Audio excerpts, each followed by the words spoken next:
Hey everyone, Ash here. Today I'm going to share with you my biggest real estate failure in hopes that you can avoid the same mistake that I made. The mistake that I made was not fully reading a property condition report and understanding all the details and asking a lot of questions when I got that report. The problem with a property condition report, by its design, it is only to comment on what the engineer can see and not what the engineer cannot see.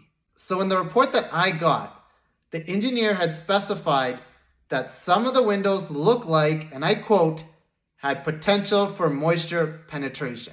Now, when most people would read that, they wouldn't think it's that big of a concern. Maybe you just need to caulk the windows a bit and you're done with it.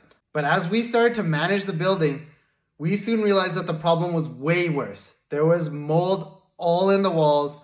We actually had to rip out the windows, cut open the drywall, peel back the flooring, and replace all the plywood, get rid of all the mold, all the insulation, and then put it back together. So what I learned from this and what I hope to share with you, when you get a property condition report, read the report in excruciating detail and ask as many questions to the engineer as possible.